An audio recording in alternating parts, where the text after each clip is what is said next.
আল্লাহর পরে যেহেতু পৃথিবীতে মানুষের জন্য সবচাইতে বেশি কষ্ট স্বীকার করে তার মার বাবা। বিজ্ঞান এখন প্রমাণ করছে আমাকে দুনিয়ায় নিয়ে আসতে গিয়ে, এই পৃথিবীর মুখ দেখাতে গিয়ে আমার মা 57 ইউনিট কষ্ট সহ্য করেছে।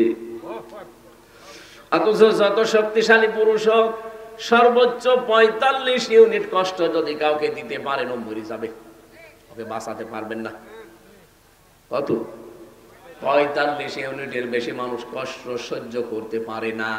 কিন্তু যদি কেউ 57 ইউনিট কষ্ট সহ্য করে আমার দুনিয়ায় মুখ দেখিয়েছে, তিনি আমার মা। এজন্য অবিল ওয়ালিদাইনি ইহসানা, ভালো ব্যবহার করা লাগবে মায়ের সাথে আগে। নবীজিকে সাহাবী প্রশ্ন করলেন, ভালো ব্যবহার পাওয়ার হকদার কে? নবীজি বললেন মা, এরপরে মা, এরপরে মা, এরপরে বাবা। কোন হাদিসে পেয়েছি 4 বার নবী মায়ের নাম বললে 5ম বার বাবার নাম বলেছেন। এজন্য আমাদের উচিত হবে, আজ হাজারো জেলাতে দেখতে পাচ্ছি, আমরা কুমিল্লাতেও দেখছি বৃদ্ধাশ্রম বানাচ্ছে অনেকে, অথচ বৃদ্ধাশ্রম বানানো জায়েজ নেই, হারাম। একটা সন্তান তার মা বাবাকে সাথে রাখবে না, বৃদ্ধাশ্রমে পাঠিয়ে দেবে, তো এরকম সন্তান জন্ম না দেওয়াই ভালো ছিল। কয়েকদিন আগে নীলফামারী গিয়েছিলাম, নীলফামারী জেলা কিশোরগঞ্জ থানা, একটা বৃদ্ধাশ্রমে আমাকে নিয়ে গেল দেখার জন্য। যে দেখি এইদিকে 25 জন, এইদিকে 25 জন বসে আছে, বাবা। ওদের চোখের দিকে তাকিয়ে দেখতে পেয়েছি ওরা ছল করে কাঁদছে। প্রত্যেকটা মার বাবার দিকে তাকিয়ে আমার মনে হচ্ছে ওরা সন্তানের জন্য বরদোয়া দিচ্ছে। আরে ভাই, ওদেরও তো আমার মতো ছেলে আছে। 2 জনের সাথে কথা বললাম, একজন বলছে আমার ছেলে ডিসি, আর একজন বলছে আমার ছেলে আমেরিকায় থাকে। কিন্তু আজ আমি বৃদ্ধাশ্রমে এই কারণে আমার বৌমা আমাকে মেনে নিতে পারে না, সহ্য করতে পারে না। শুধুমাত্র ওই বৃদ্ধাশ্রমের মার বাবা এরা না, এখানে বহু মানুষ আছে যাদের বৌমা তাদেরকে সহ্যই করতে পারে না।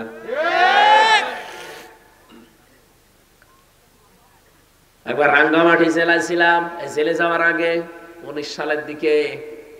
রাঙ্গামাটি থেকে আসার সময় লংগদু থানা, ওখান থেকে আসার সময় একবার দেখি এক বৃদ্ধাশ্রমে আমারে ঢুকিয়েছে। যে দেখি এক কলেজের প্রফেসর হাও মাও করে কাঁদছে মায়ের পা ধরে। কি হয়েছে ভাই, আপনি কি করেন? বলে আমি কলেজের একজন অধ্যাপক, প্রফেসর। আমার মাকে আমি আজ 3 মাস আগে এখানে রেখে গেছি।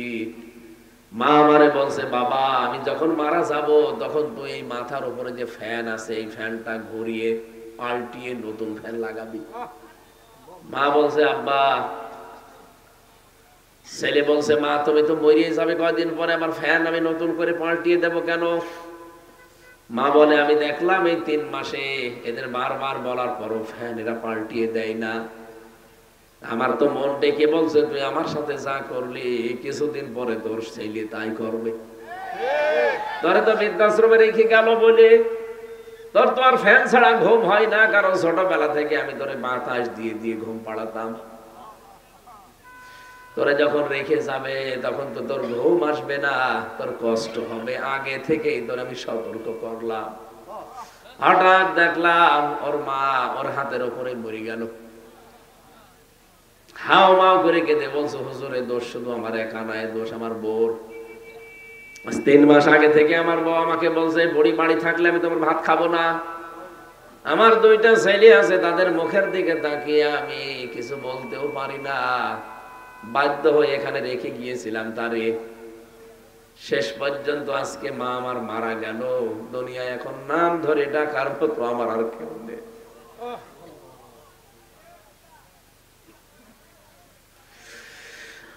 কুমিল্লাবাসী, আমার তো মনে হয় শুধু কলেজের অধ্যাপক না, এখানে আমরা হাজারো সন্তান বসে আছি যাদের কাছে মা বাবা ঠিক ওই রকমই।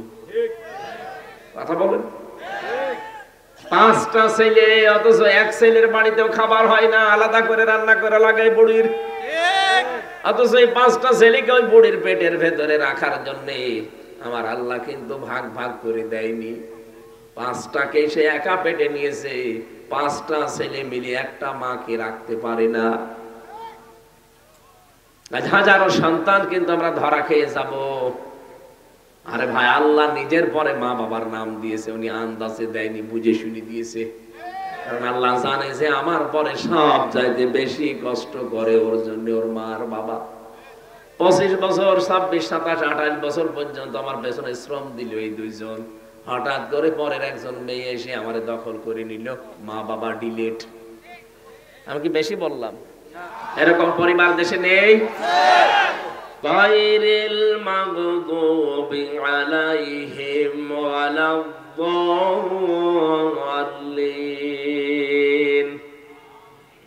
এটা শুনেছেন কোনদিন? প্রতিদিন অন্তত যদি ফরজ নামাজও পড়ে কেউ 17 বার করে পড়া লাগে এটা। আমার ভাইরা, প্রতিদিন 17 বার করে আয়াতটা আল্লাহকে আপনি নিজে শোনাচ্ছেন, মনে হচ্ছে আল্লাহ শুনছে, উনি জবাব এখনই দেবে। আপনি নিজে বলেন রব্বুল আলামিন তাদের পথে আমাদেরকে চালাবে না যারা মাগদুব, যারা দল্লিন, যারা অভিশপ্ত এবং পথভ্রষ্ট। যদিও এই দুইটা শব্দ দিয়ে আমরা ইহুদি আর খ্রিস্টানদেরকে মিন করে থাকি, কেন তাদেরকে এই বরদোয়া দেওয়া হয় বলেন তো? তাদের ইনজিলে, তাওরাতে আমাদের নবী মুহাম্মদুর রাসূলুল্লাহর পরিচয় 1000 বারের উপরে পেয়েছে।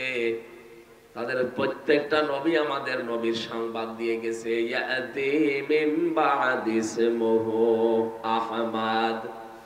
প্রতিটি নবী এসে বলেছে আমার পর একজন নবী আসবে, তার নাম আহমদ। তার নাম কি? তার যে যে পরিচয় হবে সব তাদের তাওরাতে, ইনজিলে লেখা ছিল। এটা জানার পরও ইহুদি আর খ্রিস্টান যারা সত্যটাকে সত্য জানার পরও তারা মানে নাই, হয় হিংসা করে অথবা অহংকার করে। এখান থেকে মুফাসসিরিন ইকরাম মাসলা বের করেছেন, আপনি হাক্কানি তাফসিরে পাবেন। যারা সত্যকে সত্য জানার পরেও মেনে নিতে চায় না, হয় হিংসা করে অথবা অহংকার করে, তারাও এক প্রকার ইহুদি অথবা খ্রিস্টান। ওদের উপরে যেমন আল্লাহর লানত, ওরা পথভ্রষ্ট। আমি যদি আজকে সত্যি সত্যকে সত্য জানার পরে শুধু অন্ধ দলীয়করণের জন্য অন্ধ ভক্ত হয়ে সত্যকে না মানতে চান, আপনার নিজের এই বরদোয়া নিজের উপরে ওই ফিটনেসের মতো পড়বে। কথা বলে না কেন? যা যা বলেছিল সব এখন ওর উপরে পড়ছে। আপনিও যা যা বলেন প্রতিদিন, একবার দুইবার না কতবার বলেন। শুধু ফরজ নামাজ পড়লেও 17 বার বলা লাগে। এই জন্য আমরা এখনই সাবধান হব, আমার বরদোয়া আবার আমার উপরে আল্লাহ ঢেলে না দেয়। বলেন আমিন। আমার ভাইরা, সত্যকে সত্য জানার পরে মেনে নেওয়া লাগবে। এটা যদি আমার মন মেনে নিতে নাও চাই, জোর করে হলেও মানা লাগবে। আমার বাবা মা, আমার দলীয়করণ যারা আছে, দলের লোক, তারা হয়তো মন খারাপ করবে, করুক, আমাকে মেনে নেওয়া লাগবে সত্য। হযরত ইব্রাহিম আলাইহিস সালাম কিন্তু সত্যকে অনুসন্ধান করছিলেন। তারকা দেখে মনে করেন এইটাই আমার রব, চাঁদ দেখে মনে করেন এটা আমার রব, সূর্য দেখে মনে করছিলেন না এটা আমার বড় রব। হাযা আকবার। সর্বশেষ আমার আল্লাহ বলেন না, যেগুলো ডুবে যাচ্ছে একটাও স্থায়ী হচ্ছে না। তিনি জাতির লোককে ডাক দিয়ে বললেন, বারিউম মিম্মা তুশরিকুন, আমি তোমাদের থেকে মুক্ত, যাদেরকে তোমরা শিরিক বানাও, শরীক বানাও। ইন্নী ওয়াজ্জাহতু ওয়াজহিয়া লিল্লাযী ফাতারাস সামাওয়াতি ওয়াল আরদা হানিফা ওয়া মা আনা মিনাল মুশরিকিন। এই দোয়াটা কত বড় কঠিন দোয়া, আমরা জায় নামাজের দোয়া বানিয়ে চালিয়ে দিচ্ছি। অথচ এটা কত কঠিন কথা আপনি টের পেয়েছেন। যে অবশ্যই আমার এই চেহারা বলতে শুধু এইটাই না, আমার যত কিছু দুনিয়াতে আছে সব আজকে আমি ঘুরিয়ে দিলাম। এই ইন্নী ওয়াজ্জাহতুর ভেতরে এই চেহারা যেমন আছে, আপনার ক্ষমতা আছে, আপনার ছেলে মেয়ে আছে, আপনার প্রভাব প্রতিপত্তি আছে, আপনার জমি জায়গা আছে, যা আছে সব আমি ঘোরালাম আজকে। ফাতারাস সামাওয়াতি ওয়াল আরদা হানিফা, আসমান আর জমিনের উদ্ভাবক যিনি, আমি একনিষ্ঠভাবে তার দিকে ঘুরে আসলাম। ওয়া মা আনা মিনাল মুশরিকিন, আমি কিন্তু মুশরিক না। এই গ্যারান্টি আপনি দিয়েছেন। হযরত ইব্রাহিম আলাইহিস সালামের গ্যারান্টিটা আমাদের জাতির পিতা এমনি দেয়নি। তিনি কিন্তু খুঁজছিলেন কোনটা হক কোনটা হক, তিনি নিজে খুঁজতে খুঁজতে পেয়েছিলেন। আর আমাদের চোখে আঙ্গুল দিয়ে দেখিয়ে দেওয়া হয়, এরপরও অনেকে মানতে চায় না। হক দল কোনটা, হক পন্থী মানুষ কারা, আপনাকে আল্লাহ কিন্তু দেখিয়ে দিয়েছে। আপনি কাদের অনুসরণ করবেন সেইটাও কোরআনে কারিমে আল্লাহ দিয়েছেন সূরা ইয়াসিনে, ইত্তাবিউ মাল্লা ইয়াসআলুকুম আজরা ওয়া হুম মুহতাদুন। তোমরা সবাই মিলে অনুসরণ করো, ইত্তাবিউ বহু বছর, তোমরা সবাই মিলে অনুসরণ করো যারা তোমাদের কাছে আল্লাহর এই বাণী পৌঁছিয়ে দেয়, কিন্তু উজরত চাই না, পারিশ্রমিক চাই না। 2 নম্বরে তাদের গুণ পাওয়া যাবে অহুম মুহতাদুন, তারা হেদায়েতের উপরে আছে। বাংলাদেশের দিকে তাকান, অনেকে আমরা কোরআনে কারীম প্রচার করতে গিয়ে যারা দড় কষাকষি করি, যার প্রথম অর্থটা আমরা মিলাতে পারলাম না। 2টা গুণই আপনার ভেতরে থাকা লাগবে। 1 নম্বর, হয়তো আপনি হেদায়েতের পথে মানুষকে ডাকেন, ঠিক আছে, কিন্তু নিজে হেদায়েতের উপরে নেই। 2 নম্বরে, অনেকেই নিঃস্বার্থ ভাবে মানুষকে ডাকে, ঠিক, হেদায়েতের উপরে নিজে নেই, কিন্তু মানুষকে ডাকতেছে হেদায়েতের দিকে। 2টাই গোমরাহ। কথা বোঝেন আমার? না বোঝেননি, আবার বলছি। আপনাকে এই আয়াতটা সামনে নিয়ে যাকে অনুসরণ করবেন, দেখবেন এই 2টা সে মানে কিনা। ইত্তাবিউ, অনুসরণ করো তাদেরকে, মাল্লা ইয়াসআলুকুম আজরা, যারা তোমার কাছে উজরত চায় না, পারিশ্রমিক চায় না, ওয়াহুম মুহতাদুন, এবং তারা হেদায়েত প্রাপ্ত। এখন হেদায়েতের উপরে থাকবে কারা, কারা হেদায়েত প্রাপ্ত, এটা আল্লাহ কিন্তু সূরা বাকারায় আগে জানিয়ে দিয়েছেন। এই যে আয়াতটা পড়লাম, এটা সূরা বাকারার আয়াত না ইয়াসিনের আয়াত? আগে আল্লাহ সূরা বাকারা দিয়েছেন না সূরা ইয়াসিন দিয়েছেন? তার মানে হেদায়েত প্রাপ্ত কারা? আপনি সূরা বাকারার 255 নম্বর আয়াত থেকে দেখবেন, ওই জায়গায় আল্লাহ সাজিয়েছেন যে এরা হেদায়েতের উপরে আছে। ওয়ালা নাবলুওয়ান্নাকুম বিশাইইম মিনাল খাউফি ওয়াল জু'i ওয়া নাকসিম মিনাল আমওয়ালি ওয়াল আনফুসি ওয়াস সামারাত ওয়া বাশশিরিস সাবিরিন। লামে তাকিদ নুনে সাকিলা, আল্লাহ বলেন অবশ্যই আমি আল্লাহ তোমাদের পরীক্ষা করব। বিশাইয়্যিম মিনাল খাউফ, ভয় দিয়ে। আজ তামাম দুনিয়ায় আমাদের ভয় দেখায় কে? এদেশের নাস্তিকরা আর বাম সালেমরা তো ভয় দেখাতোই, তামাম দুনিয়ায় আমাদেরকে ভয় দেখাতো, এখনো দেখাচ্ছে। যাদেরকে তামাম দুনিয়া ভয় দেখাবে, কখনো ক্ষুধা দিয়ে আমি আল্লাহ তোমাদের পরীক্ষা করব, ভয় দিয়ে, ক্ষুধা দিয়ে, শস্য ক্ষেত দিয়ে, এবং সন্তানাদির ক্ষতি দিয়ে। এরপরও যদি কোনো মানুষ টিকে থাকতে পারে, ওয়াবাশশিরিস সাবিরিন, আল্লাহ বলেন ধৈর্যশীলেরা, এদেরকে সংবাদ দেন, সুসংবাদ। আপনি এই 53 বছরের দিকে তাকান একটু, এই আয়াতটা নিয়ে কারা সত্যি দিনের উপরে টিকে থাকতে গিয়ে এই কয়টা পরীক্ষার সম্মুখীন হয়েছে। কত মানুষ ছেলে হারিয়েছে, জানেও না যে ছেলে বেঁচে আছে কিনা। শহীদ মীর কাসেম আলী রহমতুল্লাহ আলাইহি, ওনাকে যখন ফাঁসি দেওয়া হবে তার 3 ঘন্টা আগে ওনারা জানিয়েছিল কারারক্ষী যে আপনার 3 ঘন্টা পরে ফাঁসি, আপনি প্রস্তুতি নেন। উনি বলেছে কারারক্ষী, ভাই এখনো তো 3 ঘন্টা আছে, আমি 2 ঘন্টা ঘুমালাম, তুমি আমার 1 ঘন্টা আগে লিখে দিও। অথচ ওনার ছেলে ওই সময় গুম হয়ে আছে, ব্যারিস্টার আরমান। এই কথা বলেন না কেন? ওনার স্ত্রী ওই সময় হাসপাতালে। আরে ভাই, আমাদের মতো পাগল ছাগল ছেলে না, ছেলে ব্যারিস্টার। এইরকম একটা ছেলে আজ গুম হয়ে আছে 8 বছর, জানেও না মরে গেছে না বেঁচে আছে, স্ত্রী হাসপাতালের বেডে পড়ে আছে। এরকম সংবাদ আসলে নিজের মরণের সংবাদ একদিকে, কোন আল্লাহর ওলি আছে দেশে যে সেই স্থির থাকতে পারবে বলেন? আমার রিমান্ডে নিয়ে 10 দিনের শেষের দিন অত্যাচার যা করার ওরা করেছে, শেষের দিন বলেছে যদি বলতে বলি এটা যদি না বলেন তাহলে আপনার বউ তুলে নিয়ে আনবো। আমি নরম হয়ে গেলাম। না ম্যাডাম তো অসুস্থ, সময় 7 মাস সন্তানের বয়স। বললাম ঠিক আছে যা ভালো লাগে করেন, আমার আর কিছু বলার নেই। আমি তো আলেম মানুষ, তারপরও নরম হয়ে গেছি। 10 দিন মাত্র রিমান্ডে, 10 দিনের দিন শেষ।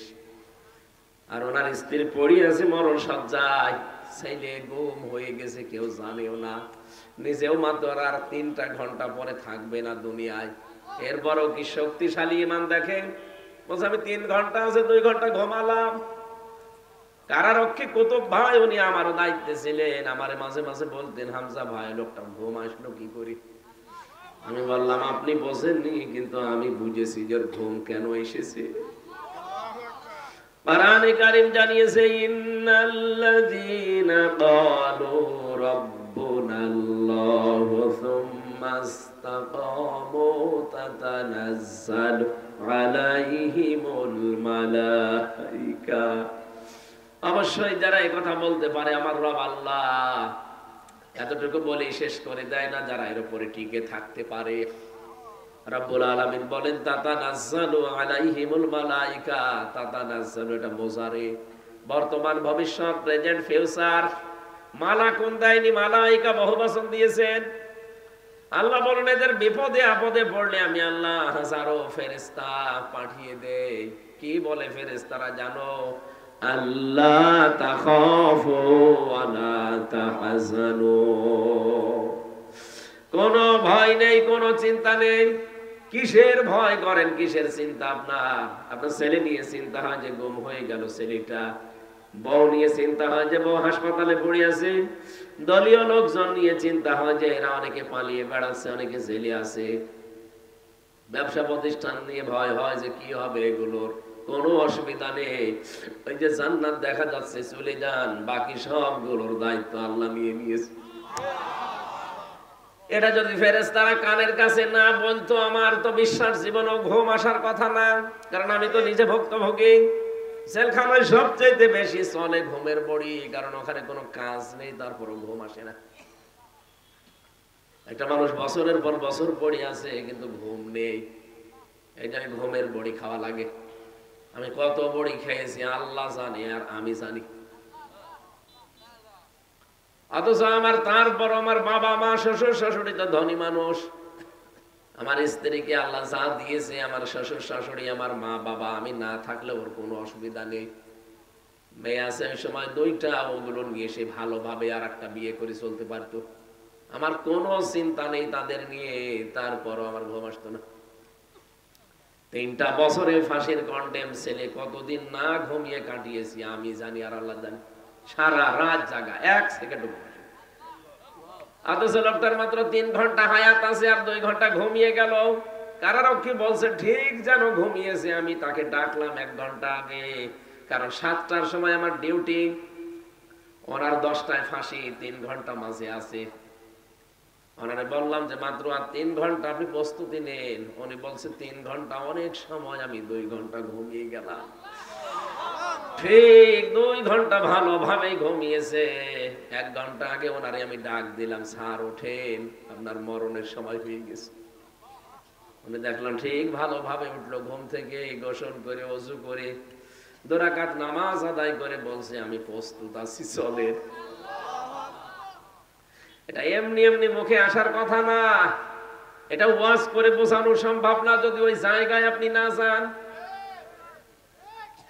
এই আয়াত যে বলছে যে আল্লাহর ফেরেশতা এসে তার কানের কাছে সুসংবাদ দেয় যে কাউকে নিয়ে আপনার চিন্তা নেই, কিসের ভয় আপনার, সবগুলোর দায়িত্ব আল্লাহ নিয়েছে।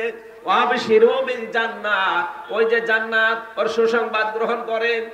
আল্লাতী কুনতুম তুআদুন, যার ওয়াদা আল্লাহ করেছে।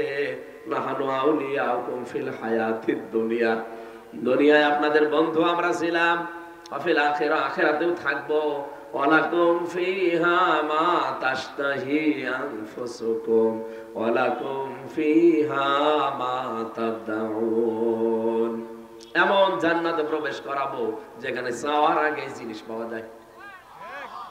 পৃথিবীতে এমন কোন বাগান আছে যে বাগানে প্রবেশ করলে চাবেন তার আগেই পাওয়া যাবে? না, নেই। চাবেন এরপরও দেরি হবে।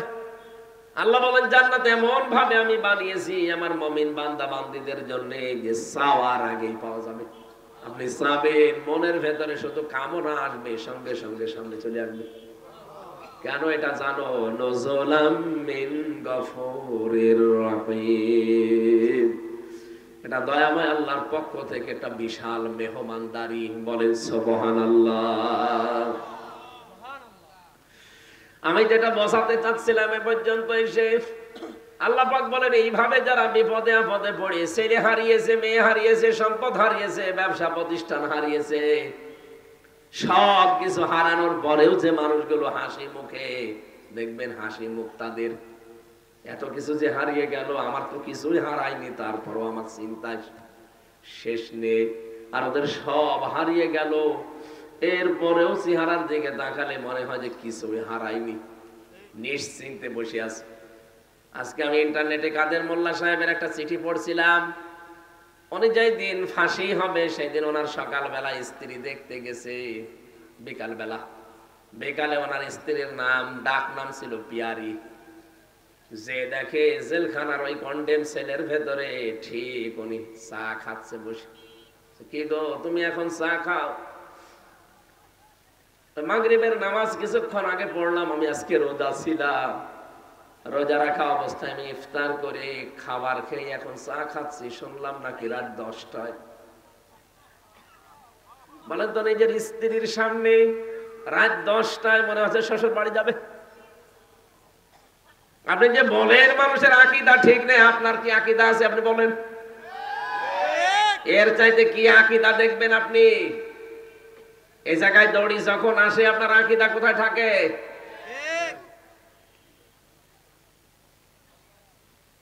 ডাক দিয়ে বলছে, পিয়ারি আমাকে মাফ করে দিও, তোমার হক হয়তো আদায় করতে পারিনি, আজকে আমি আল্লাহর সাথে দেখা করতে যাচ্ছি, সারা দিন আমি রোজা ছিলাম, আমি যে ইফতারি করে খাবার খেয়ে একটা চা খাচ্ছি, এইটাই মনে হয় আমার শেষ খাওয়া। দুনিয়ার খাবার আমার আর কপালে জুটবে না, কারণ আর মাত্র কয়েক ঘন্টা পরে আমারে ডাকবে। ওরা বিভিন্ন খাবার নিয়েছিল, যেগুলো খান বলছে না, দুনিয়ার এই খাবার আমার আর ভেতরে ঢুকবে না। মনে হচ্ছে জান্নাতের খাবার আমার আল্লাহ তার সামনে মিলে ধুইছে।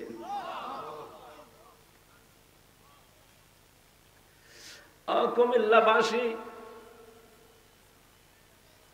আল্লাহ রাব্বুল আলামিন এমনি কাউকে শাহাদাতের মরণ দেয় না। وَلِيَعْلَمَ اللَّهُ الَّذِينَ آمَنُوا وَيَتَّخِذَ مِنكُمْ شُهَدَاءَ। সূরা আলে ইমরানের 140 নম্বর আয়াতের মাঝের অংশে আছে, আল্লাহ বলেন যাকে আমি ভালোবাসি, যার জীবন যৌবন আমার পছন্দ হয়, যার কাজ কর্ম অ্যাক্টিভিটিস যে হ্যাঁ আমার পছন্দ হয়েছে, তখন আমি তাকে সাধারণভাবে মরণ দেই না, শাহাদাতের মরণ দিয়ে ধন্য করি। কেন শাহাদাতের মরণ দেই জানো? এই যে এই লোকটা যদি এখন মারা যায়, যদি ঈমান নিয়েও মারা যায়, কবরে দিয়ে দিবেন, ঘুমিয়ে পড়বে, শেষ, আর কিছু নেই আগে পরে। কিয়ামতের দিন সিংহায় ফুৎকার দেওয়ার পরে উনি উঠবে। কিন্তু লোকটা যদি শহীদ হয়ে মরে, উনি ঘুমাবে না, কবরে যাওয়ার পরে আল্লাহ নিজে ওকে খাওয়াবে। এই জন্য শহীদদের ব্যাপারে এত কড়াকড়ি কথা আল্লাহ কোরআনে দিয়েছেন, যারা শহীদ হয় তাদেরকে মৃত বলাও যাবে না। وَلَا تَقُولُوا لِمَن يُقْتَلُ فِي سَبِيلِ اللَّهِ أَمْوَاتٌ بَلْ أَحْيَاءٌ وَلَكِنْ لَا تَشْعُرُونَ। রব্বুল আলামিন সূরা বাকারার ভেতরে জানিয়েছেন, যারা শহীদ হয় তাদেরকে মৃত বলবা না, যে মরে গেছে না, এরা মরে না, এরা জিন্দা, তোমরা বোঝো না। তাই মানুষ যেহেতু মুখ দিয়ে কথা বলে, এই জন্য আল্লাহ মুখের উপরে নোটিশ দিয়েছেন। মুখের পরে মানুষ যেহেতু দিমাগ দিয়ে চিন্তা করে, এই জন্য আল্লাহ দিমাগের উপরে নোটিশ দিয়েছেন, ওয়ালা তাহসাবান্নাল্লাযীনা কুতিলু ফি সাবিলিল্লাহি আমওয়াতা বাল আহইয়াউন ইনদা রাব্বিহিম ইরযাকুন। সূরা আলে ইমরানের 169 নম্বর আয়াতে আছে, ধারণাও করবা না যে আমি আল্লাহর জন্য যারা জীবন দেয় এরা মরে গেছে, ধারণাও করবা না। বলা তো যাবেই না মুখ দিয়ে, ধারণাও করবা না। কারণ কি? কারণ তারা জীবিত এবং তারা আমি আল্লাহর কাছে রিজিক পাই। কুমিল্লাবাসী বলেন তো ঘুমিয়ে থাকলে খাওয়া লাগে? কথা বলেন না কেন? ঘুমাবে তো এই লোকটা যে ঈমান নিয়ে মরে গেছে, ঘুমিয়ে পড়বে। ফেরেশতারা বলবে নাও ঘুমিয়ে যাও। দোলা ভাই যেভাবে আপা নিয়ে ঘুমায় ওইভাবে ঘুমিয়ে যাও, কিয়ামতের দিন একবারে উঠবা, এই শেষ, ওনার আর কিছু নেই। কিন্তু শহীদ হয়ে যে মানুষ মরবে মরবে, ওদেরকে আল্লাহ বলেন ঘুমাবে না, ওরা জীবিত। আর জীবিত থাকলে জেগে থাকলে খাওয়া লাগে। এই জন্য আল্লাহ নিজে তাদেরকে খাওয়ান। দুনিয়ার খাবার দিলে শহীদদের অসম্মান হবে, আল্লাহ নিজে জান্নাতের খাবার কিয়ামত পর্যন্ত খাওয়ান। শহীদের যে খাবার খেলে মানুষের যে কি তৈরি হয়, রক্ত। কি মানুষ খাবার খেলে কয়েকটা জিনিস ভেতরে তৈরি হয়। এক নম্বরে খাবার খেলে পিত্ত রস তৈরি হয়। খাবারের নির্যাস দিয়ে আমরা কিন্তু যে নির্যাসটা বের করি খাবার থেকে, চুষে চুষে ওটা দিয়ে আল্লাহ নির্যাস বানায়, পিত্ত রস।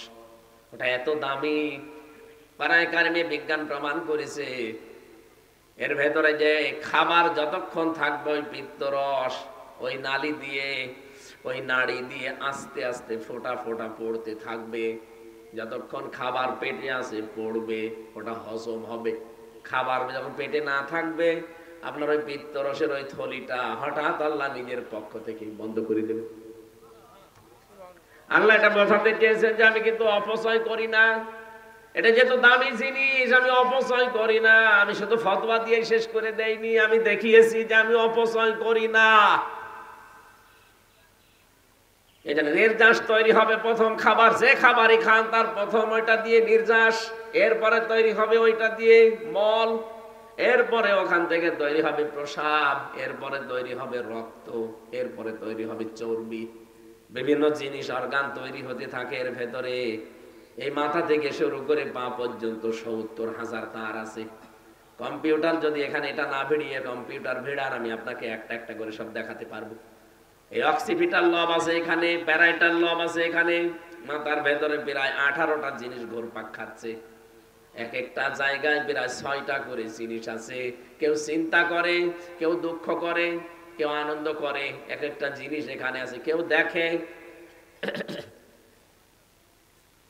রব্বুল আলামিন বলেন খাবার খাবার পরে রক্ত যেহেতু তৈরি হবে, এই রক্তগুলোই শরীরে ছড়িয়ে যাবে, তখনই আপনি বল পাবেন। রক্ত যদি ছড়িয়ে না যায় তাহলে আপনার বল পাবেন না।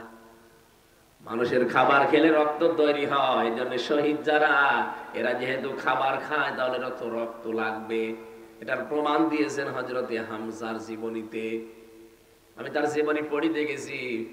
তিনি শহীদ হওয়ার প্রায় 30 বছর পরে তার কবর ভেঙে গিয়েছিল। মদিনায় একটা বিশাল ঢল হওয়ার কারণে তার কবর ভেঙে যায়। ওই সময় যারা তার সাথে যুদ্ধ করেছে এখন তারা প্রায় মুরব্বী হয়ে গেছে।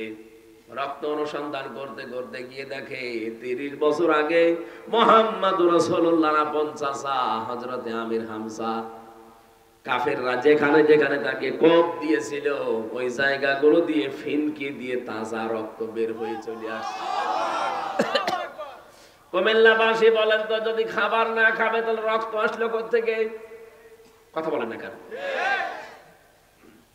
এজন্য ফেরেশতাদেরকে দিয়ে আল্লাহ সুসংবাদ জানায় তাদেরকে, যেই মানুষগুলো এই পরীক্ষায় উত্তীর্ণ হয় আর যারা এই কথা স্বতঃস্ফূর্ত ভাবে বলতে পারে, আল্লাযীনা ইযা আসাবাতুহুম মুসিবাহ ক্বালু ইন্না লিল্লাহি ওয়া ইন্না ইলাইহি রাজিউন। আমরা মনে করি এটা মানুষ মরে যাওয়ার দোয়া। কে বলেছে আপনাকে? কঠিন বিপদ আপদ যখনই আসবে মানুষের, যদি ইমানদার লোকটা হয় মুখ দিয়ে আকস্মিক ভাবেই বের হয়ে যাবে, জবান খুলে বের করেন ক্বালু ইন্না লিল্লাহি ওয়া ইন্না ইলাইহি রাজিউন। এই বিপদ আপদ মুসিবত আমার উপরে এসেছে, আমরা তো আল্লাহর জন্য, আল্লাহর কাছে আমরা ফিরে যাব। তখন সে সান্ত্বনা পায়। আরে ভাই, বিপদে আপদে কঠিন মুসিবতে যদি কোনো একটা অবলম্বন আপনি পান, দেখবেন একটা আলাদা অনির্বচন সুখ পাওয়া যায়। জেলখানার ভেতরে আমি মাঝে মাঝে কারারক্ষীকে বলতাম, ভাই একটু বই নিয়ে এসে দিন। 24 ঘন্টা তো তালা লাগিয়ে রাখেন এই ফাঁসির কন্ডেম ছেলে, কারোর সাথে কথাও বলতে দেয় না, আবার সিসি ক্যামেরা দিয়ে রেখেছে, কেউ যেন আমার দিকে না তাকায়। বাইরের যোগাযোগ তো 3 বছর পুরা বিচ্ছিন্ন। একটা বই মই এনে দেন, একটু পড়ি। বই এনে দেয় বঙ্গবন্ধুর আত্মজীবনী, ও ছাতা পড়ে পারবো না, কয়দিন বই চাই, বই এনে দেয় বঙ্গবন্ধুর ছেলেবেলা, বঙ্গবন্ধুর চীন সফর, ও ছাতা পড়ে আমার রাগ দরকার আছে। একদিন রাগ করে বলেই ফেললাম যে এ বই কেন, আমি যে বই বলি ওই বই এনে দিতে পারেন না। আমি কি বই, আমার ফাঁসি চাই, এই বইটা এনে দিন। আমি মেজর ডালিম বলছি এটা এনে দিন। না ওই বই পড়তে নেই, পড়তে নেই মানে ওইটাই পড়া দরকার। ওখানে ভেতরে তো টাকা চলে না, চলে সিগারেট। সিগারেটের প্যাকেট দিলে বিভিন্ন জিনিস পাওয়া যায়। এক হিন্দু কারারক্ষী, ওর তো আর ইমান বিমান নেই, ওর নাম ছিল সুব্রত বালা। এরপরে আরো কয়েকটা হিন্দু আমার দায়িত্বে ছিল, দেবদুলাল, অসিত কুমার, আরো নাম আমার মনে। 3 বছর একাধারে খালি হিন্দুই পেতাম, তো এই কারণে মনে আছে নাম। এরকম একজন পেয়েছিলাম, ও সাতক্ষীরার ওদিকে করে বাড়ি যেন। এর তো আর আল্লাহ রসুল বলে কোনো চিন্তা ভাবনা নেই, ওর দুনিয়াকে মজা লেলো এই ধান্দায় আছে। পরে একদিন বললাম, শোনেন, কাছে তো তাকানো যাবে না, সিসি ক্যামেরা আছে, কাজ করেন, এটিএম আজহারুল ইসলাম আছে ওই যে পাশের বিল্ডিং এ, আপনি ওনার কাছে গিয়ে বলবেন যে আমির হামজা কিছু বই চেয়েছে, যদি বইগুলো দেয় আপনি একটু চুরি করে আমারে দিয়ে যাবেন, কারণ আমি জানি যে ওনার কাছে বই আছে। পরবর্তীতে উনি বই পাঠিয়েছে আমারে চুরি করে। কারাগারে রাত দিন জয়নব আল গাজা, মাঝে মাঝে নিজের তৃপ্তি আসতো। আল্লাহ, একজন মহিলা মানুষ যদি এরকম পরীক্ষা দিতে পারে, আমি একজন পুরুষ মানুষ যখন একটু শান্তি পেতাম।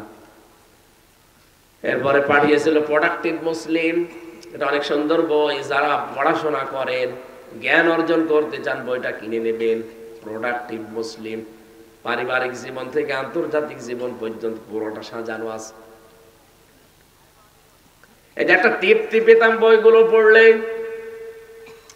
আল্লাহ পাক বলেন, এই যে ঈমান যাদের আছে এদেরকে পরীক্ষা করলে এই মানুষগুলো তৃপ্তি পায়। তৃপ্তির স্বরে তখন বলে, আমরা তো আল্লাহর জন্য, যারে যা হয়ে যায় যাক, আমরা তো আল্লাহর জন্য আল্লাহর কাছেই ফিরে যাব।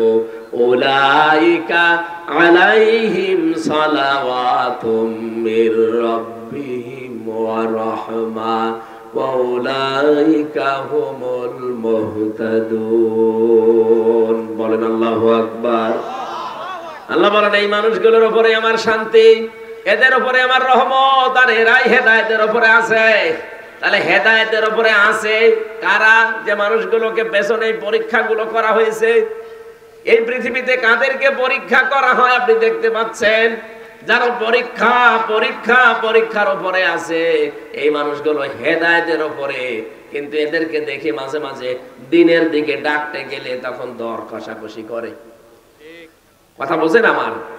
আয়াতের 2টা বিধানই আপনাকে মানা লাগবে। আপনি ডাকবেন, পরিশ্রম করবেন, উজরত চাইবেন আল্লাহর কাছে। 2 নাম্বার, আপনাকে হেদায়েতের উপরে থাকতে হলে ওই পরীক্ষাগুলো দেওয়া লাগবে। এদেশে বহু মানুষ আছে যে তাবলীগ জামাতের যারা আছেন ভাইরা, আপনারা তো নিজের খেয়ে নিজের পরি মানুষকে আল্লাহর দিকে ডাকেন, কোনো পরিশ্রমিক নেন না, কোনো উজরত চান না। কিন্তু হেদায়েতের উপরে থাকতে গেলে অবশ্যই আপনাকে কোরআন দিয়ে মানুষকে ডাকা লাগবে। আপনি মন খারাপ করলেও আমার সঠিক কথা তুলে ধরা লাগবে, কারণ দাওয়াত দেওয়ার সিস্টেমই হচ্ছে কোরআন দিয়ে। ইয়া আইয়ুহার রাসূল বাল্লিগ মা উনজিলা ইলাইকা মির রাব্বিক। হে রাসূল, আপনি মানুষকে পৌঁছিয়ে দেবেন কি? বলেন। সহিহ যেটা আপনি কোরআন হাদিস দিয়ে বানিয়েছেন, বুঝলাম। এই যে ময়দানে যেটা তৈরি হবে এখন টঙ্গীর এই ময়দানে, যারাই যা করছেন, লক্ষ লক্ষ মানুষ আমরা ওখানে হাজির হব, ঠিক আছে। কেন এই ঘোষণা দেওয়া যায় না যে শুধু সহিহের উপরে বয়ান হবে না, পুরা কোরআনের উপরে বয়ান করবে? এখানে যে যে আলেম এখানে যাবে, যে আয়াত চাই ওই আয়াত তাকে দিয়ে দেন, ওই আয়াতের উপর স্টাডি করে গবেষণা করে সে আলোচনা করবে। কেন এই কথা বলা হয় না খালি সয় উসুলের উপরে? কেন? এটা মুসলমানদেরকে ধরা সাপ বানানোর একটা কায়দা। তাহলে ৬টার ভেতরে থাকবে, ইসলামকে ৬টার ভেতরে আছে আর নেই। এই জন্য আমরা চাই আগামীতে যারা বিশ্ব ইজতেমায় যাবে ওখানে যত আলেম চাই, ভালো ভালো আলেম আছে, যে যে আলেম যে আয়াত চাই ওই আয়াতের উপরে তাকে বলবেন যে 10 দিন 15 দিন আপনি লেখাপড়া করেন, এক একটা আয়াত থেকে নতুন নতুন তথ্য বের করে পড়া, কোরআন কেন্দ্রিক আলোচনা ওখানে আমরা চাই। ওখানে সুদের বিরুদ্ধে আপনি বক্তব্য দেবেন, ঘুষের বিরুদ্ধে দেবেন, দুর্নীতির বিরুদ্ধে দেবেন, চাঁদাবাজের বিরুদ্ধে দেবেন। ওখানে আপনি জুলুম অত্যাচার নির্যাতনের বিরুদ্ধে দেবেন, মানুষের তৈরি করা আইনের বিরুদ্ধে দেবেন। এইটাই তো নবীজি করতেন। আপনি কোন তাবলীগ করেন? তাবলীগই তো এটা যে আমার সামনে চাঁদাবাজি হবে আর আমি বলবো যে যা করছে করুক, লা ইলাহা ইল্লাল্লাহ। আজকে সকালে যশোরে 50 লাখ টাকা চাঁদা চেয়েছে, দেয়নি, তাকে কি পিটানো পিটাচ্ছে দেখলাম। এটা তো ফেরেশতারা করছে না, অবশ্যই কোনো মানুষই করছে। একটা দলের সভাপতির নাম সেখানে এসেছে, আমি নাম নাই নিলাম। অনেকে মনে করছে এত গোপনে চাঁদাবাজি করি তারপরও ধরি ফেলে কি করি।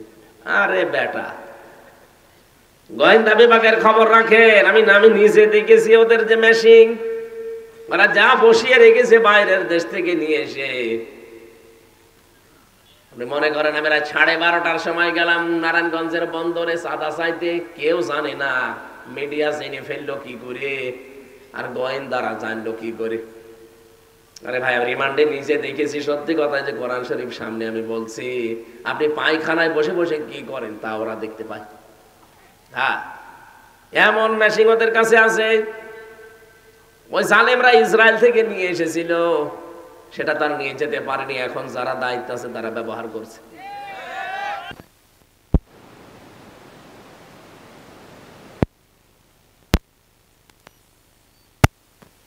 একেবারে নখদর্পণে, একেবারে হাতের মুঠার উপরে কে কি কোথায় সব দেখতে পায়। আমি ধরা পড়ার একদিন পর সাতক্ষীরা থেকে মাওলানা আমিরুল ইসলাম বেলালি আমার বাড়িতে কল দিয়েছে। ওই নাম্বার কেউ জানে না, কার নামে তোলা নাম্বার তাও আমি জানি না। উনি কল দিয়ে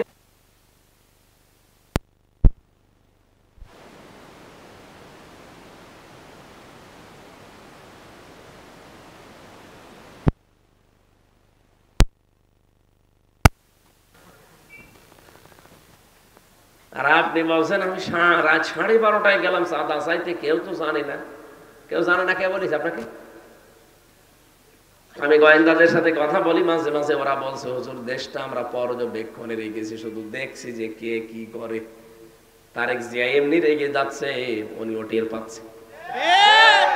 উনি বলছে না, কালকেও বক্তব্য দিয়েছে তারেক জিয়া যে আপনারা থামেন, ক্ষমতায় কি আমরা চলে এসেছি, এখনই আপনি আরম্ভ করেছেন, থামেন না কেন? এখনো দেশটা জনগণের হাতে, ওরা কিন্তু সব দেখতেছে কে কি করে। আপনি একটু জরিপ চালান। কালকে একজন মহিলার জরিপ দেখলাম, তার কাছে সাংবাদিক জিজ্ঞাসা করছে আপনি কাকে চান? বলছে আমরা যাই চাই, চাঁদাবাজকে চাই না। অলরেডি আপনি বদনাম করে ফেলেছেন নিজের। আর আপনি বলেন না বাবা শাহজালাল, মদের কাছে কুত্তা বিড়াল সব হালাল।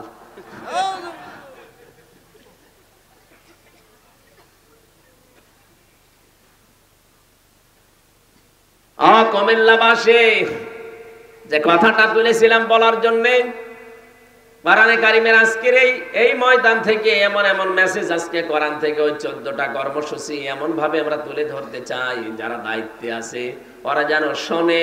আর একটা সুন্দর কল্যাণময় রাষ্ট্র যদি কেউ গঠন করতে চায়, এখান থেকে যেন তারা থিওরি নেয়।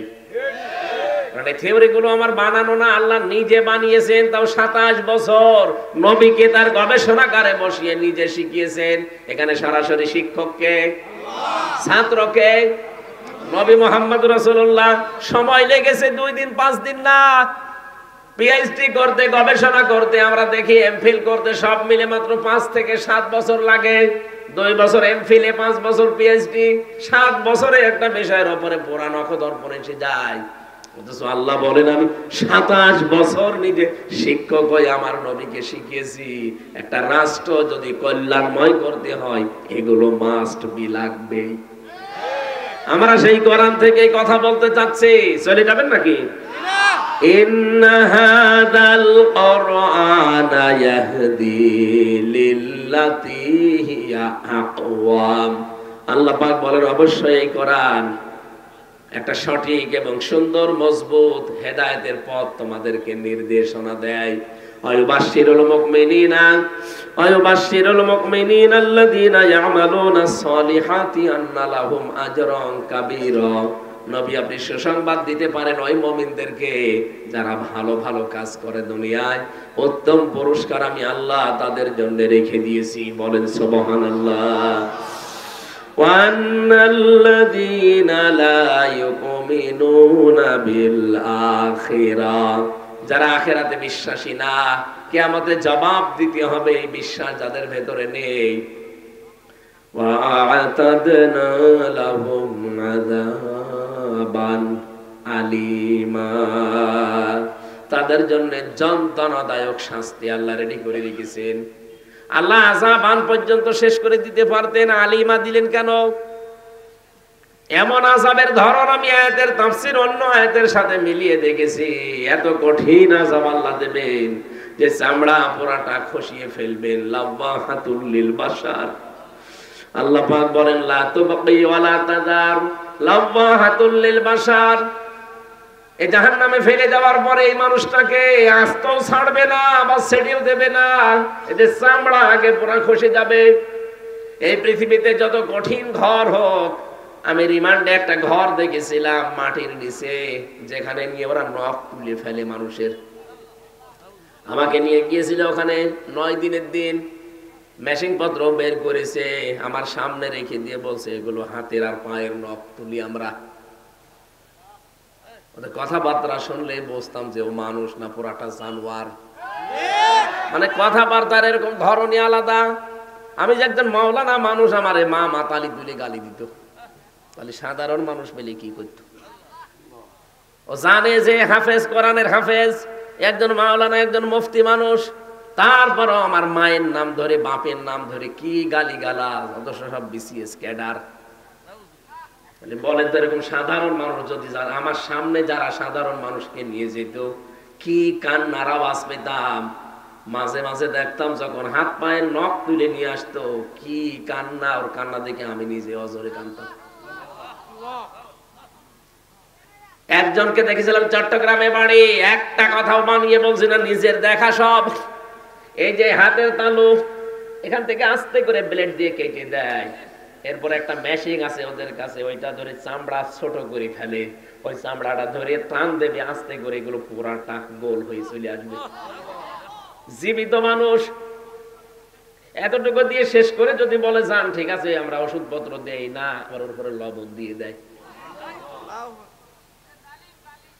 আমার এরকম কঠিন অবস্থা করে নাই, কিন্তু আমার টাঙিয়ে রেখেছিল, মাজায় দড়ি দিয়ে আমার 11 ঘন্টা টাঙিয়ে রেখেছিল।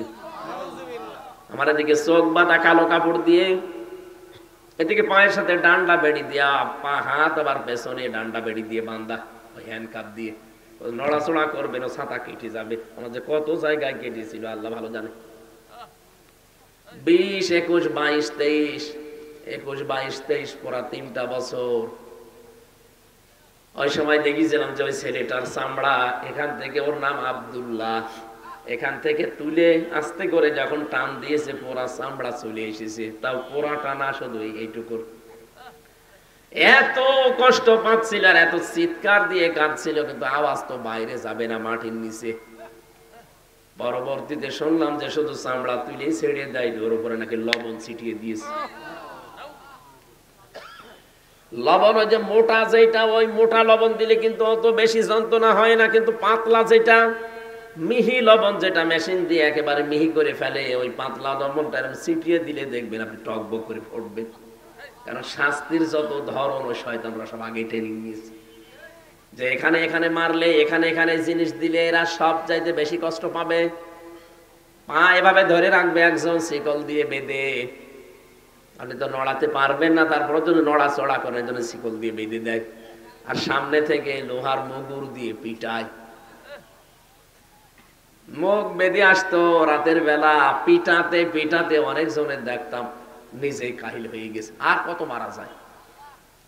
আপনি আধা ঘন্টা একাধারে পিঠে এই পায়ের নিচে পিটান, দেখবেন কিছুক্ষণ পরে আপনার চোখ নষ্ট হয়ে গেছে, চোখে দেখতে পাবেন না। এর সাথে এই চোখের একটা কানেকশন আছে। আমি লাব্বাহাতুল লিল বাশারের কথা বলতে যে পর্যন্ত এসেছি, আল্লাহ বলেন এমন এক ঘরে ওরে প্রবেশ করাবো, ঢুকতে দেরি, আগে চামড়া খুলে পোড়াটা বের হতে দেরি হবে না। ও তো একেবারে এতটুকু চামড়া খুলতে এই ঝামেলা, পোড়া চামড়া যদি খুলে যায় কেমন লাগবে দৃশ্য বলেন তো। এর নাম আলিমা, এইটার নাম আলিমা। এই চামড়া পোড়াটা শেষ, এবার নতুন চামড়া আবার লাগাবে। আল্লাহ পাক বলেন আবার ওইভাবে করবো, পোড়াটা খুলবো আবার নতুন করে লাগাবো। কেন জানো? যেন শাস্তির তীব্রতা বাড়তেই থাকে। একবার পোড়া চামড়া খুলে আবার যদি লাগানো যায়, ওটা যে কত তীব্র যন্ত্রণা বাড়বে, যার লাগাবো সে টের পাবে। সূরা নিসার ভেতরে আল্লাহ আয়াতগুলো দিয়েছেন। রব্বুল আলামিন বলেন, নবীজিকে আমি নিয়ে গেলাম এই মাসের 27 তারিখে, বহু অত্যাচার জুলুম নির্যাতনের ভেতরে, বিশেষ করে তার চাচাটা মারা গেল। তার স্ত্রী খাদিজাতুল কুবরাকে আমি তুলে নিলাম। দুইটা বড় বড় ছায়া তার মাথার উপর থেকে আমি আল্লাহ তুলে নিয়েছি। নবীজি মানুষ তো, এই হিসাবে তিনিও দুর্বল হয়ে পড়লেন। রব্বুল আলামিন তাকে সান্ত্বনার বাণী দিয়ে বললেন, লিনুরিয়াহু মিন আয়াতিনা, আপনাকে আমি নিয়ে আসছি আমার কাছে, আমার নিদর্শন দেখাবো। মেরাজের ঘটনার ভেতরে যে শিক্ষা আছে, আমার ঘটনা বলা উদ্দেশ্য না। ওনাকে নিয়ে গেলেন, আল্লাহ 27টা বছর রাখলেন, বিভিন্ন নিদর্শন দেখালেন, জান্নাত জাহান্নাম, পুলসিরাত, হাউজে কাউসার, যত কিছু আছে, মিজানের পাল্লা, সব দেখিয়েছেন। আল্লাহ পাক বলেন, নবী দাঁড়ান, আপনাকে আজ একটা নতুন জায়গায়, আপনি যেহেতু হিজরত করা লাগবে, নতুন একটা রাষ্ট্রের প্রধান হবেন আপনি। আপনাকে রাষ্ট্রপ্রধান হতে হলে 14টা কাজ পরিবার, সমাজ আর রাষ্ট্রে করতে পারলে রাষ্ট্রটা কল্যাণময় রাষ্ট্র হবে। 1 নম্বরে আমি আল্লাহর ইবাদত দিয়ে আপনি আরম্ভ করবেন, কারণ আমি যেহেতু বানিয়েছি সবাইকে, এটা সবাইকেই বোঝাবেন। কুল তাআলাউ ইলা কালিমাতিন সাওয়াইম বাইনানা ওয়া বাইনাকুম আল্লা না'বুদা ইল্লাল্লাহ ওয়া লা নুশরিকা বিহি শাইআ ওয়া লা ইয়াত্তাখিযা বা'দুনা বা'দান আরবাবাম মিন দুনিল্লাহ ফাইন তাওয়াল্লাউ ফাকুলু আশহাদু বিআন্না মুসলিমুন। সূরা আলে ইমরানের 64 নাম্বার আয়াতের ভেতরে আছে, রব্বুল আলামিন বলেন আপনি ডাক দেবেন ইহুদি, খ্রিস্টান, মুশরিক যারা আছে, যারা কিতাব পেয়েছে আসমানি, তাদেরকে আপনি ডাক দিয়ে বলেন, আসো আল্লাহর বান্দারা, আমরা 3টা কথার উপরে একমত হই। 1 নম্বরে আমরা আজকে থেকে আল্লাহ বাদে আর কারো ইবাদত করব না। ইহুদিদের দিকে তাকান, তারা আল্লাহ একজন আছে এই কথা বিশ্বাস করে। খ্রিস্টানদের দিকে তাকান, তারা আল্লাহ একজন আছে এই কথা বিশ্বাস করে। আমি মুসলমানের চাইতে ইহুদির অনেক মেয়েকে দেখেছি বাইরের রাষ্ট্রে, তারা এত বেশি পর্দা মেনটেন করে। বাইরের দেশগুলোতে যখন যায়, সিঙ্গাপুর, মালয়েশিয়া, থাইল্যান্ড, এই সমস্ত জায়গায় যারা ইহুদি আছে, বিশেষ করে ইহুদিদের আমি দেখেছি তাদের বউ খাস পর্দা করে, এমনকি হাত মোজা, পা মোজা পরা, সামনে আবার ওই যে দেওয়া, সিলবাব দেওয়া, 3-4টা ছেলে মেয়ে চারপাশে, এত পর্দা মেনটেন করে। লোকটা ওর পাশে যে স্বামী বসে আছে, স্বামীর এত বড় বড় দাড়ি, মাথায় পাগড়ি বাঁধা, এত বড় জুব্বা গায়ে আমার মতো, দেখলে মনে হবে একেবারে কোনো আলেম হবে, অথচ ইহুদি। আল্লাহ একজন আছে, ওরাও বিশ্বাস করে, কারণ ওরা ইসলামী, ওদের উপরে যে তাওরাত নাজিল হয়েছে ওইটা ওরা বিশ্বাস করে। পরবর্তীতে ওই যে পরিবর্তন হয়েছে এইটা ওরা মানতে চায় না, বলে না যা হয়েছে এইটাই।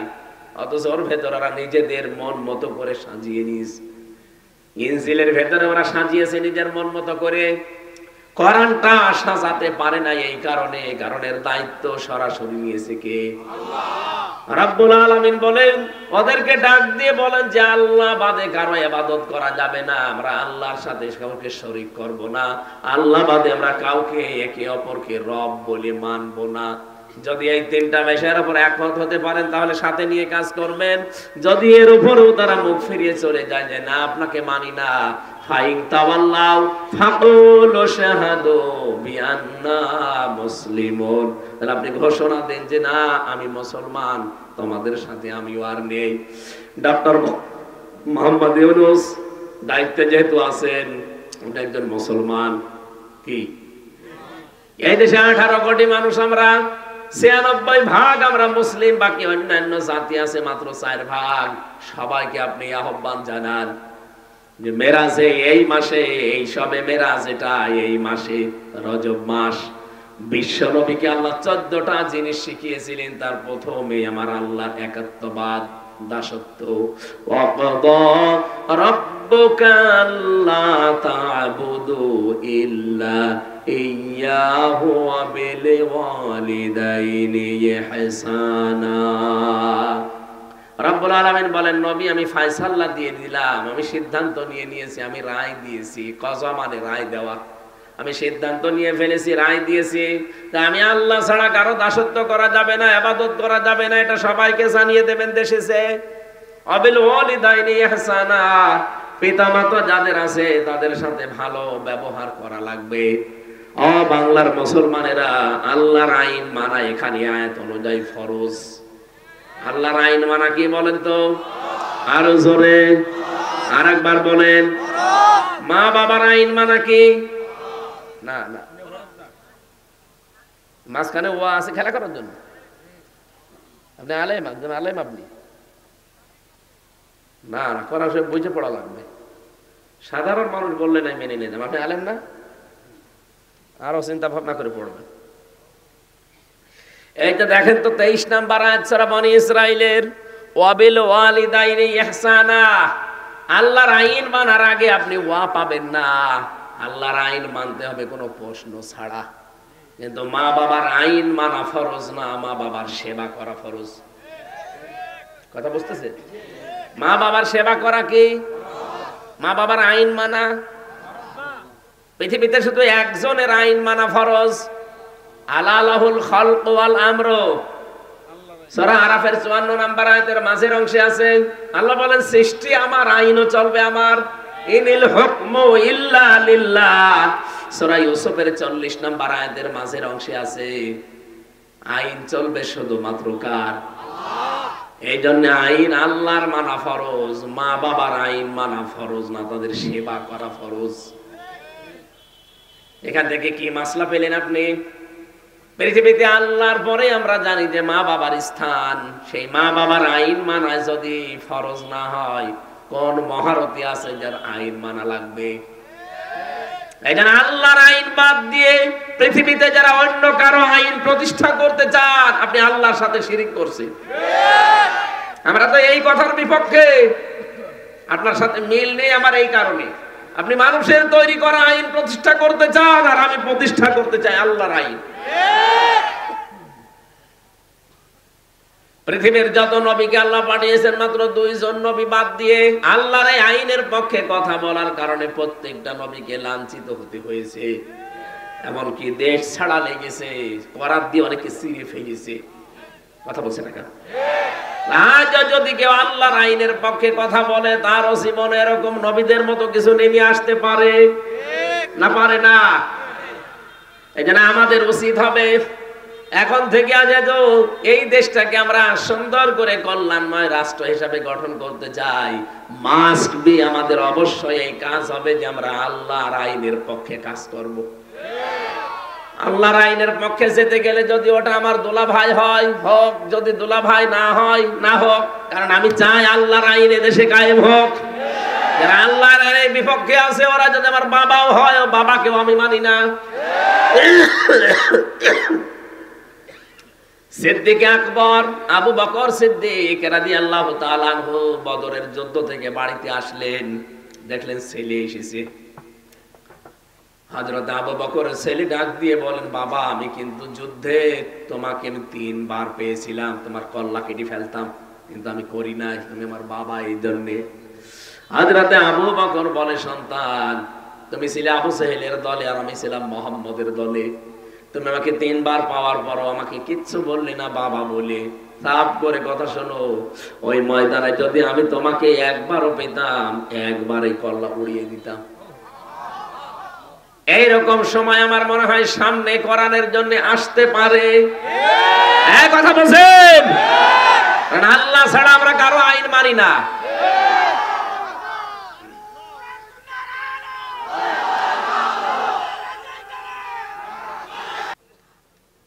আল্লাহরে কি জোরে পড়ে, বৃষ্টি হচ্ছে।